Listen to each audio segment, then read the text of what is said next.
welcome back for a new round of box office predictions. It's taken everything in me right now to not talk about Crawl this entire video, but I'm going to hold it together and run through the regular lineup. Of course, kicking things off with the Fantasy Movie League recap. We had 3 players in the prediction with Perri League get the perfect lineup, and those 3 players are Billion Dollar Cineplex, Cineplex Del Film Maven, and Seth Chi 7 Cineplex. Congratulations, guys. I've got a long ways to go to catch up to you. Could use another perfect lineup. We'll see what happens this time around.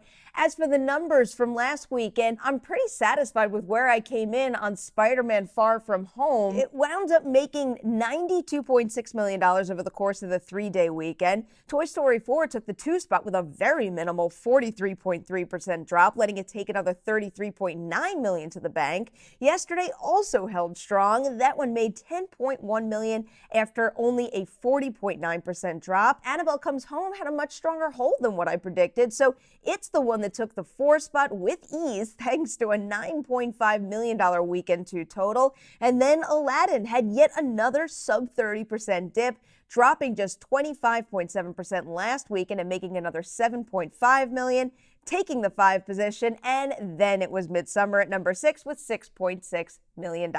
Rolling into the new round of predictions now, I already have a big question for myself with my number 5 pick, and it's will Aladdin hold strong yet again and stay in the top 5 yet another weekend? But the thing that I came down to is last weekend there was a big enough gap between Aladdin and yesterday to put in my mind at least that yesterday will have the edge, so I'm locking it in. Yesterday is my number 5 this weekend. So I know that Rocketman made a bit more than yesterday opening weekend, but I do think the 2 of them could be heading down similar paths. Given what Rocketman and yesterday made weekend 1 and then what they lost weekend 2, it's fairly comparable. So looking ahead to Rocketman's weekend 3 decline, it wound up seeing a 15% dip in its percent change moving from weekend 2 to weekend 3.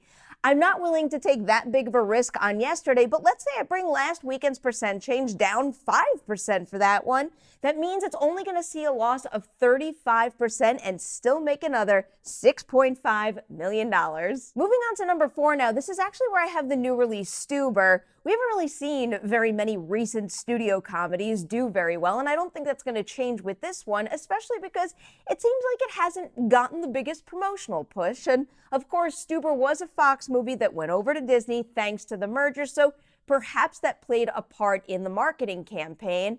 Right now, I'm looking at the movie Rough Night. That one was a summer 2017 release. It had a great ensemble, but it opened up and it only made $8 million. And I've got a feeling Stuber is going to come very close to that number, even though Stuber is the far better movie. But I don't think that's going to make a difference here. I'm actually going to come in right in line with Rough Night and just give it that $8 million. Now we're on to number 3, and this is where I'm taking my big swing of the week because I have a lot of faith in the movie Crawl. So right now, projections have this one making $10 million, and yes, I know Annabelle Comes Home and also Child's Play did kind of underperform, but I think survival horror movies have a different sort of appeal, and I also think good word of mouth is going to help this one big time.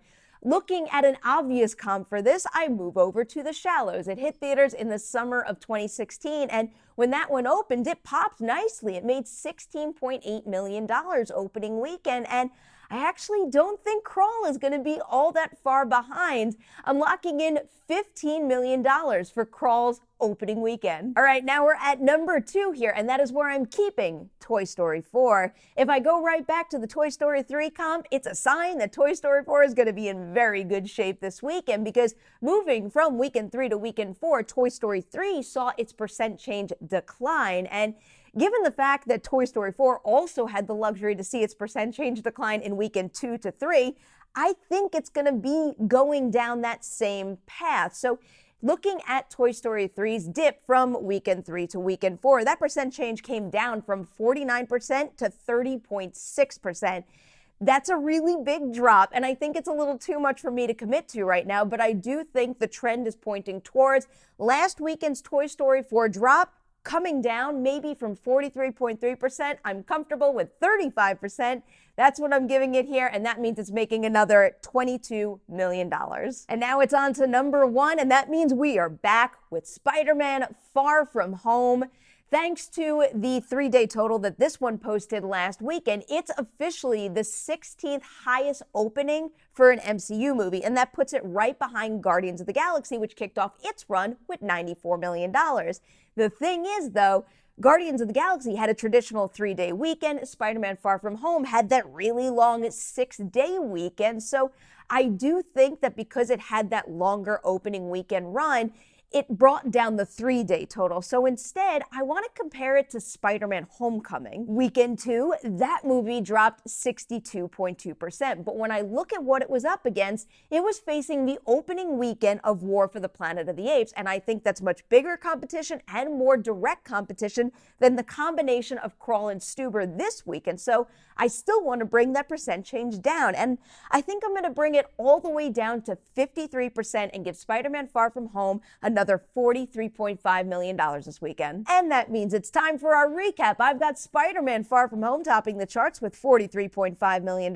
Then Toy Story 4 coming in at number 2 with $22 million. Crawl taking the 3 spot with $15 million, followed by Stuber at number 4 with $8 million. And then finally, yesterday, rounding out my top 5 with $6.5 million.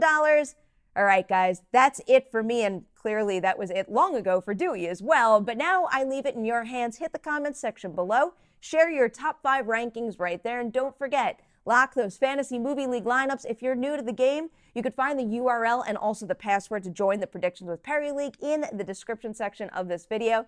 Come join. It's a good time. And before I say goodbye now, of course, we've got Patreon shoutouts to give, and I've got quite the list here. We are moving our way into my G-Chat tier, so these are guys that I know very well, really enjoy talking to them, and appreciate their support. They are Grady, Seth, Tony, Neil, Rick, and James. You guys know this already, but I think the world of you. Thank you so much for sticking with me. It means a lot to me, means a lot to Dewey, and you know what else means a lot to me? The fact that you guys watch these videos, because I love making them. You know what else? I hope you like and share this one, and then I'll see you next weekend to see how we all did on our box office predictions.